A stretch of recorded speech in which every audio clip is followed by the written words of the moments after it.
Se a inteligência artificial hoje é capaz de fazer coisas que a gente fazia, o que nós humanos podemos fazer para conseguir conviver e garantir o nosso protagonismo nesse contexto cada vez mais tecnológico?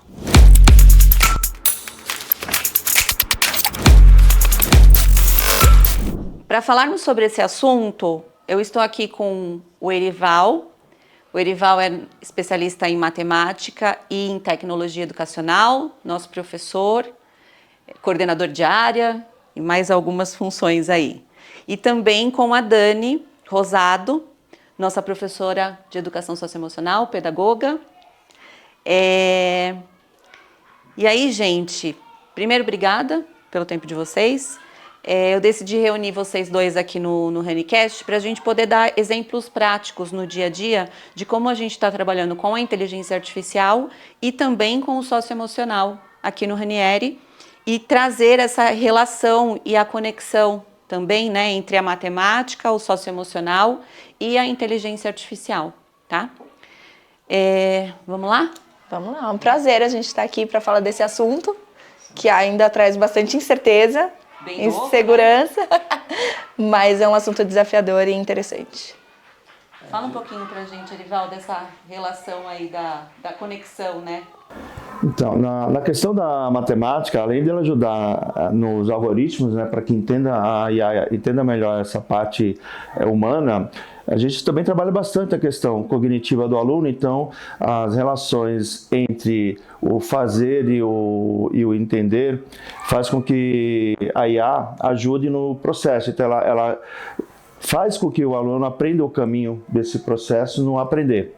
E também acaba com isso, identificando quais são as dificuldades desse aluno cognitivo e se ele está atrelado no emocional ou não, para que ele tenha um resultado melhor. Eu costumo dizer bastante que hoje não, né? Eu acho que já faz bastante tempo que a escola não tem mais só o papel de ensinar, como a escola tinha antigamente. Hoje a escola precisa principalmente educar. Porque a gente entende que desenvolvendo essas habilidades humanas, o pensamento crítico, analítico, a empatia e tantas outras habilidades, a gente a gente acaba contribuindo com a formação integral do aluno. Dani, para além das aulas de educação socioemocional, o que é um espaço de escuta e de expressão e como a gente tem procurado desenvolver essas habilidades aqui no Ranieri? Aqui no Ranieri a gente tem muito forte ver o aluno de forma integral. Entender que o aluno ele vem num contexto de família, que ele traz vivências, que ele já tem aprendizado prévio e a gente parte disso para construir o conhecimento em todas as matérias, né? Não somente na educação socioemocional. E a gente trabalha com diversos tipos de projetos. Então, eles estão envolvidos em projetos sociais, estão em sala de aula mesmo, trabalhando em grupos, aprendendo a arte de conviver com o diferente, porque aqui na escola chegam todos os tipos de vivência, para a partir daí aprender a conviver, resolver conflito. Então, em todos os momentos, o colégio proporciona esse desenvolvimento integral do aluno. Erival, vamos trazer um exemplo de uma atividade prática que acaba desenvolvendo não só o socioemocional, mas também as habilidades matemáticas. Sim. No nosso campeonato de robótica fica muito visível o trabalho em equipe, porque eles precisam se organizar, porque cada um tem uma certa habilidade. Então, naquele momento, eles discutem, eles resolvem quem é o líder, quem vai montar, quem vai programar, e isso está totalmente atrelado, porque eles precisam também aprender a ceder, né, e entender que o outro é melhor naquele tipo de tarefa. E aí, Dani, está trabalhando a questão da empatia, do pensamento crítico, de trabalhar com o diferente. E todas as habilidades aí de escuta, para que eles possam chegar a uma solução, né? E a frustração. Gente, também uma questão importantíssima, né? Porque tem quem ganhe e tem quem vai perder nesse campeonato. E conseguir lidar com essa questão da frustração. Fundamental. Sim, principalmente nos dias de hoje, né? Agora a gente falando aqui, ontem eu estava fazendo essa reflexão, eu adoro cereja. E aí ontem tinha cereja em casa e eu fiquei pensando, falei, nossa, antigamente, cereja era uma coisa que a gente só comia no final do ano. Hoje, com todo o avanço de tecnologia, a gente tem frutas que estão durando aí o ano inteiro.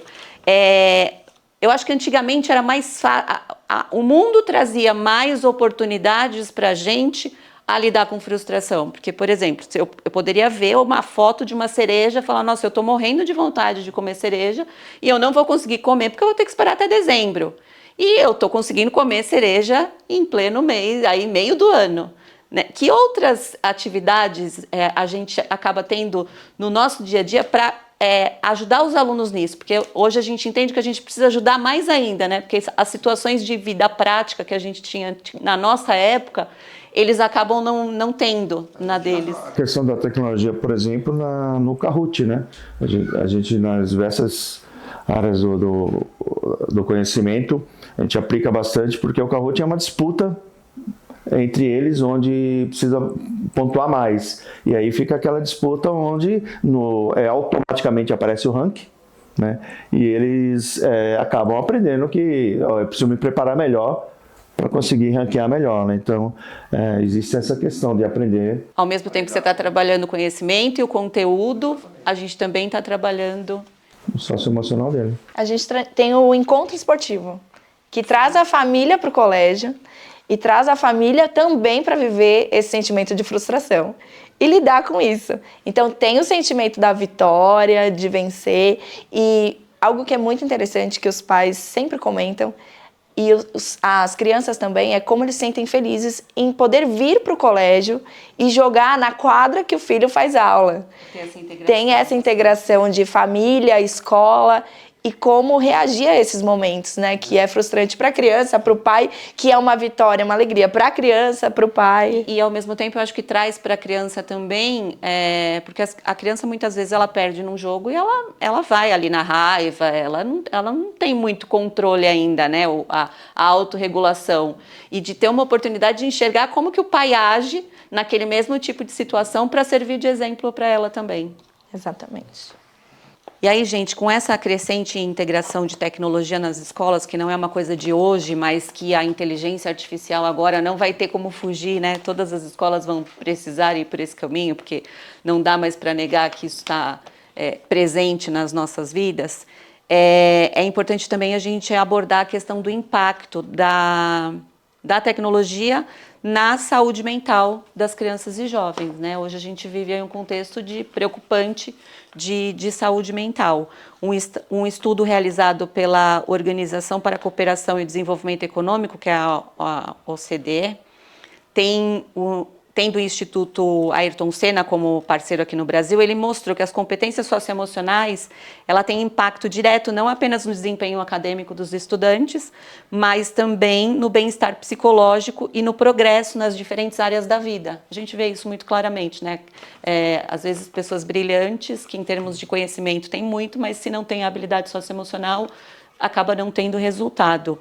E a inteligência artificial, ela depende também da inteligência emocional, uma vez que a emoção é uma parte importante do comportamento humano e que isso é necessário para poder fazer essa programação da máquina, né, digamos assim, e pensar no uso também, né, de que forma que eu vou estar usando essa inteligência artificial, porque ela tem um poder gigantesco, né?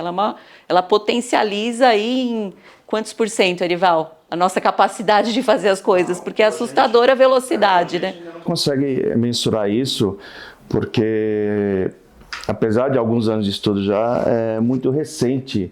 Então a gente não sabe ainda o quanto o cérebro é capaz de produzir. Então é isso que a inteligência artificial vai nos ajudar a médio e longo prazo. E aí a criatividade do ser humano é que vai estar exatamente mostrando a diferença entre os IAs e o ser humano, ou seja, ela não é capaz de detectar essa parte da emoção. Ela vai ajudar sim na parte cognitiva, no aumento dos cálculos, do raciocínio intuitivo, né? Mas ainda está muito cedo para a gente conseguir mensurar. E uma educação relacionada ao meio digital, ela tem um papel muito importante, né? Os alunos serem educados nesse sentido. Como que vocês veem essa nossa atuação nesse contexto? Então, na questão da escola, o papel principal da escola, ele vai ser na questão da atuação, de que o aluno use a inteligência artificial com ética. Inclusive, é uma das características de toda a inteligência artificial, quando se faz uma pergunta, ela já está embutido no algoritmo dela a questão da ética. Então, depende do tipo de pergunta, se não estiver dentro de um padrão ético, ela vai te informar que isso não é possível. Então, isso já é pensado na hora que a gente está trabalhando com inteligência artificial. E a gente precisa oferecer para eles ferramentas, porque nós estamos imersos nisso, não temos como mudar. Eles estão imersos nessa realidade. Então, ferramentas de como lidar com isso, ter uma consciência de quanto tempo eles também gastam nas redes, né? Como a saúde emocional é impactada por isso, a questão do cyberbullying. Temos vários aspectos para serem trabalhados em relação a esse mundo digital. E isso entra como conteúdo, mas também entra como algumas discussões até de questões que acontecem que a gente tem que dar uma parada e tratar esses assuntos aqui no dia a dia. Tratar esses assuntos, do que está acontecendo com eles, trazer isso para o colégio. E eles levar a perceber o quanto tempo eles passam nesse lugar. Porque muitas vezes eles não olham. Então, em alguns momentos eu paro e falo, gente, peguem o celular de vocês, olhem lá no resumo semanal, quanto tempo vocês passaram, o que vocês poderiam ter feito nesse tempo, como vocês poderiam ter vivido de outras maneiras. Trazer também essa reflexão do que está acontecendo aqui fora. Sim. Vocês acreditam que com um aprimoramento cada vez maior aí da inteligência artificial, vai ser mais fácil a gente conseguir entender e distinguir o que apenas o ser humano é capaz de fazer? Eu acredito que essas habilidades que a inteligência artificial não vai ter, como criatividade, empatia, vão ser valorizadas, até mesmo no mercado de trabalho. Então, a pessoa que tem isso desenvolvido vai se destacar e vai ser valorizado.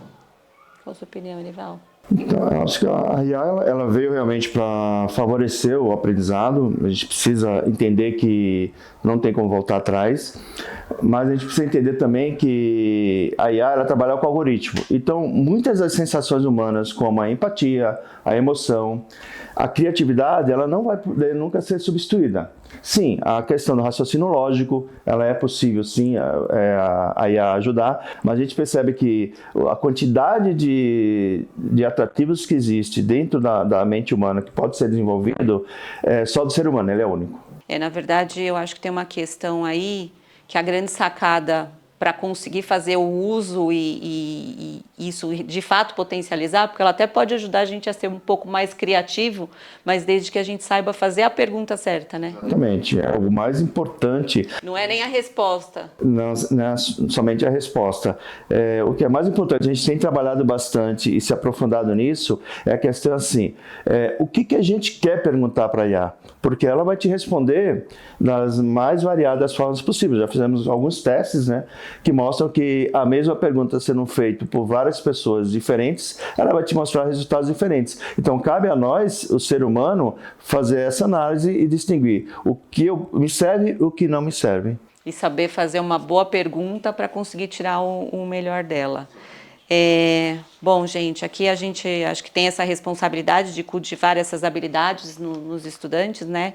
Então, garantir que eles tenham condições emocionais e também acadêmicas, né, de serem ativos aí nesse conceito e que eles possam tomar as decisões, acho que isso a gente trabalha bastante, né? Que eles possam tomar as decisões baseadas nos conhecimentos e também nos valores, né, que para eles poderem se tornarem pessoas aí cada vez mais realizadas, não só na vida pessoal, mas também na vida profissional.